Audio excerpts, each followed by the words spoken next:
स्वागत है आपका। मैं हूं आपके साथ रेणु जोशी। नरेंद्र मोदी, प्रधानमंत्री नरेंद्र मोदी को इतना मजबूर पहले कभी नहीं देखा गया। सोचिए, इतने सालों से नरेंद्र मोदी और अमित शाह एक साथ थे। हर सीक्रेट वो मेंटेन करते थे। राजनीतिक जो भी उनकी महत्वाकांक्षाएं रही, उनके काम रहे, अच्छे बुरे, हमेशा वो साथ नजर आए। लेकिन अब चीजें ऐसी हैं, मतलब ये कहा जाता था कि इससे अमित शाह मोदी के बिना अधूरे हैं और मोदी अमित शाह के बिना अधूरे हैं। दोनों एक दूसरे के साथ थे। लेकिन अब सिचुएशन ऐसी आ गई है कि नरेंद्र मोदी अब अगर अमित शाह को बचाते हैं तो उनकी कुर्सी पे संकट आ रहा है। अगर या तो अमित शाह को वो बचाएंगे तो खुद की कुर्सी पे संकट आएगा, और अगर ऐसा नहीं करते हैं तो उन्हें अमित शाह को कुर्बान करना होगा, अमित शाह का इस्तीफा लेना होगा। और हालात ऐसे क्यों बन रहे हैं ये मैं आपको बताती हूँ। सिर्फ विपक्ष और छात्रों की बात नहीं है, इससे बड़ा प्लान है। और ये जो प्लान है, ये प्लान जुड़ा हुआ है आरएसएस से, ये प्लान जुड़ा हुआ है यूपी से। ये जो एक प्लानिंग हो रही है ये एक बड़े लेवल पे हो रही है। और मतलब इसको कोई ऐसा नहीं है कि इसके बारे में आप सीधा पुख्ता रूप पे कुछ कह सकते हैं, लेकिन ये बहुत तेजी से ये सामने आ रही है कि मतलब अमित शाह जिस जगह पे अभी चीजें चल रही हैं, ऐसा माना जा रहा है कि शायद मोदी अमित शाह का इस्तीफा ले लें। अब मैं आपको बताती हूँ सारे पॉइंट्स। ये देखिए, ये तो है ही कि राहुल गांधी इस मामले में पूरी तरह से लड़ रहे हैं। राहुल गांधी के लिए छात्रों का मामला एक संवेदनशील मामला है, जिससे वो जुड़े हुए हैं, जिससे मतलब राजनीतिक रूप से नहीं, वो पर्सनली इस पूरे मामले से जुड़े हुए हैं। वो एक ऐसे नेता की छवि रखते हैं जो कि काफ़ी सेंसिटिव है। छात्रों का मामला है, इतने सारे छात्रों ने सुसाइड किया, वो इतने लंबे समय से छात्रों के पेरेंट्स से मिल रहे हैं, तो वो उनका ये मामला सिर्फ राजनीतिक नहीं है, वो इसके लिए किसी भी लेवल तक जाने को तैयार है, क्योंकि वो पर्सनली इससे जुड़े हुए हैं। तो राहुल गांधी का कहना है कि वो हम तब तक हार नहीं मानेंगे जब तक अमित शाह का इस्तीफा नहीं हो सकता। तो ये तो एक बड़ी वजह है ही। दूसरी बड़ी वजह है कि जो छात्र हैं उनके साथ जिस तरीके से किया गया, और उसके बाद भी अब जिस तरीके से मोदी कर रहे हैं कि मैं छात्रों को माफ कर दूंगा, उन्होंने गाली दी, क्योंकि मुद्दा तो ये था ही नहीं। सवाल ये थोड़ी था कि आप छात्रों को माफ कर देंगे, सवाल तो ये था कि छात्र आपसे माफी मांग रहे थे, आपने उनके ऊपर हिंसा की थी, आपने उनको मारा था, और आप कह रहे हैं कि आप छात्रों को माफ कर देंगे। आपने 2-4 छात्रों ने कुछ गलत वर्ड इस्तेमाल कर दिए, अभद्र भाषा इस्तेमाल कर दी, तो आप उसको मुद्दा बना रहे हैं। लेकिन आप ये नहीं देख रहे कि पिछले इतने साल में कितने छात्रों ने सुसाइड कर लिया। आप ये नहीं देख रहे कि उनके पेरेंट्स वहां पे थे। आप ये नहीं देख रहे कि नीट के पेपर कैंसिल हुए जिन छात्रों के, उनकी हालात कैसे थे, है ना। आप मुद्दा बना रहे हैं कि मैं छात्रों को माफ कर दूंगा। तो ये बात जेनजीज को पसंद नहीं आ रही, ना ही आपका उनको अट्रैक्ट करना, रील बना बनाकर अट्रैक्ट करना उनको पसंद आ रहा है। तो जेनजीज तो साफ है, छात्र तो साफ है कि वो इस मामले में लड़ाई करेंगे। अभिजीत दीप के जो सीजेपी है, मतलब जिनको ये कहा जाता है कि जिनकी वजह से धर्मेंद्र प्रधान का इस्तीफा हो गया, जिसका इस्तीफा लेने को प्रधानमंत्री मोदी बिल्कुल तैयार नहीं थे, लेकिन अभिजीत दीप के और सीजेपी की वजह से उनका इस्तीफा हो गया, तो वो एक बार फिर से इस पूरे मामले में आ रहे हैं, क्योंकि छात्रों के साथ अभी भी अन्याय किया जा रहा है। ऐसी खबरें आ रही हैं, खुद अभिजीत दीपके ने बताया है कि छात्रों को परेशान किया जा रहा है, उनके ऊपर एफआईआर की जा रही है। जो छात्र प्रदर्शन के लिए आए थे उनके ऊपर एफआईआर की जा रही है, उन्हें परेशान किया जा रहा है। और इस मामले को ना तो अभिजीत दीपके, ना तो विपक्ष, ना तो छात्र कोई भी आसानी से नहीं लेने वाले। तो ये तो रहा विपक्ष, और विपक्ष भी जो है सिर्फ कांग्रेस नहीं, सारी पार्टियां, जितना विपक्ष है, किसी और मामलों में साथ आया हो ना आया हो, लेकिन छात्रों के मामले में पूरा विपक्ष एक साथ है। और ऐसे में ये बहुत भारी पड़ रही है सिचुएशन। तो जो सरकार है पूरी तरह से हिली हुई है, मतलब उनके पास शब्द नहीं है सामने आने को। इसीलिए अमित शाह और मोदी क्यों सामने नहीं आ रहे, क्या बोले। खैर, ये तो वो मामला है जो कि आप देख रहे हैं सामने, जो कि लग रहा है कि इसकी वजह से चीजें बदलने वाली हैं, सरकार के बुरे दिन शुरू हो रहे हैं। जो कभी नहीं हुआ पिछले 12 साल में वो हो रहा है। ये तो वो चीज है। लेकिन अब मैं आपको बताती हूं कि पूरा दूसरा मामला क्या है जिसकी वजह से अमित शाह को इस्तीफा देना पड़ सकता है।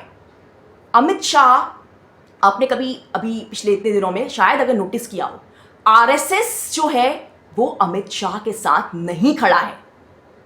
आरएसएस अमित शाह के साथ नहीं खड़ा है। आरएसएस ने, मोहन भागवत ने जो खुद से बयान दिया कि छात्रों को मतलब वो भी अब समझने लगे हैं, इसलिए क्योंकि उनको पता है हालात क्या हैं सामने।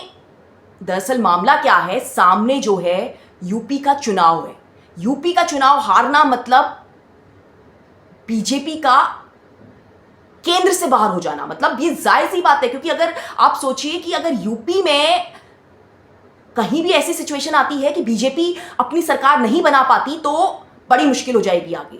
मतलब यूपी को तो माना ही जाता है केंद्र का रास्ता है, तो किसी भी कीमत पर आरएसएस नहीं चाहता कि यूपी बीजेपी हारे, और इसके लिए वो खुल के सामने भी आ रहे हैं। क्योंकि आरएसएस के मोहन भागवत ने कहा कि हमें छात्रों के साथ हिंसा नहीं, वो दौर है जब हमें उनसे संवाद करना पड़ेगा। ये आरएसएस चीफ ने बोला है, सोचिए मोहन भागवत ये बात बोल रहे हैं कि हमें संवाद करना पड़ेगा, दौर बदल चुका है, छात्रों को आप लट्ठी से डंडी से नहीं हाँक सकते।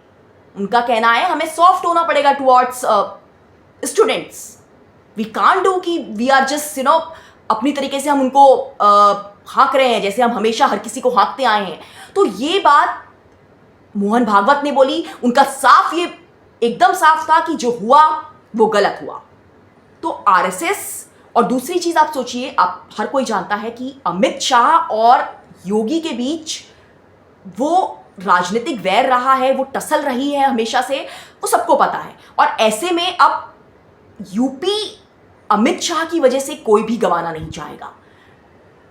मोदी का, क्योंकि मोदी का मामला क्या है, 2029 तक अभी चुनाव नहीं है, 2029 में चुनाव होने जिसमें लंबा वक्त है, तो मोदी की कुर्सी अभी बनी रह सकती है।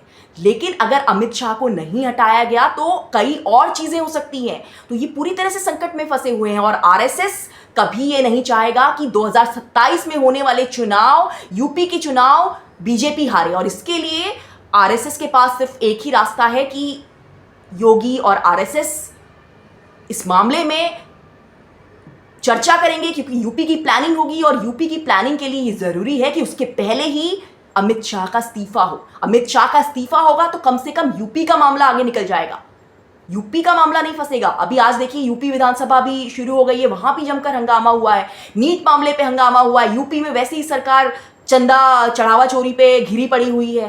तो इतने सारे मुद्दे हैं विपक्ष के पास, तो अब ये नहीं चाहते कि वो जिस अमित शाह को मतलब एक जमाने में माना जाता था कि वो बहुत स्ट्रांग है, उनके बिना बीजेपी नहीं है, लेकिन आरएसएस ऐसा बिल्कुल नहीं सोचता।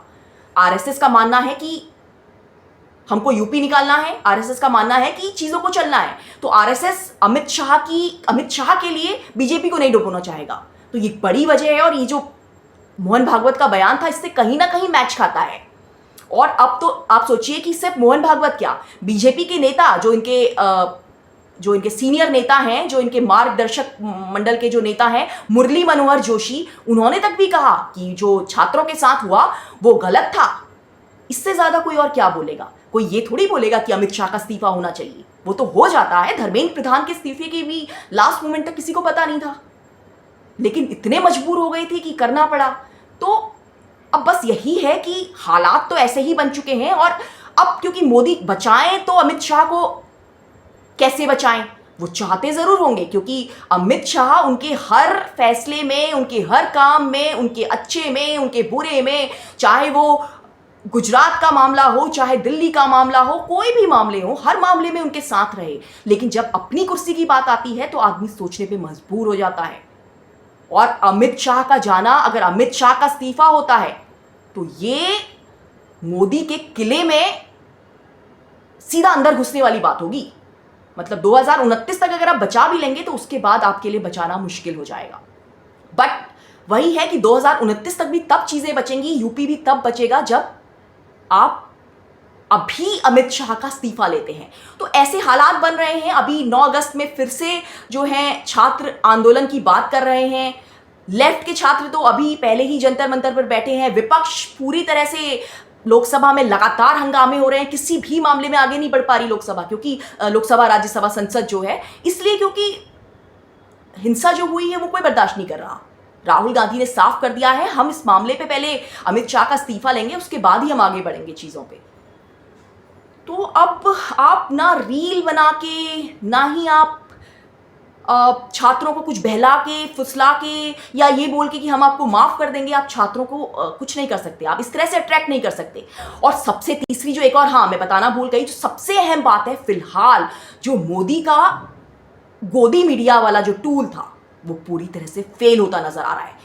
उसकी वजह है जेंजीज जो हैं वो टीवी नहीं देखते, जो युवा हैं उनके लिए टीवी कोई मैटर नहीं करता, और वो क्या चीज़ें देखते हैं, इंटरनेट पे रहते हैं। और इंटरनेट पे रहने का मतलब है उन लोगों को सुनते हैं जो सच्चाई सामने लाते हैं, गोदी मीडिया नहीं जो कि पूरी लीपापोती करके खबरें ला रहा हो। तो ये भी एक अहम मामला है इस पूरे मामले में, जो अमित शाह के लिए मुश्किल बन रहा है। यहां गोदी मीडिया उनका साथ नहीं दे पा रही, तो इसीलिए ऐसा माना जा रहा है कि मोदी अब संकट में हैं और अपने जो सबसे बड़े उनके वजीर कहना चाहिए, मंत्री कहना चाहिए, उनका इस्तीफा तक ले सकते हैं। ऐसी खबरें काफी ज्यादा तेजी से उठ रही हैं।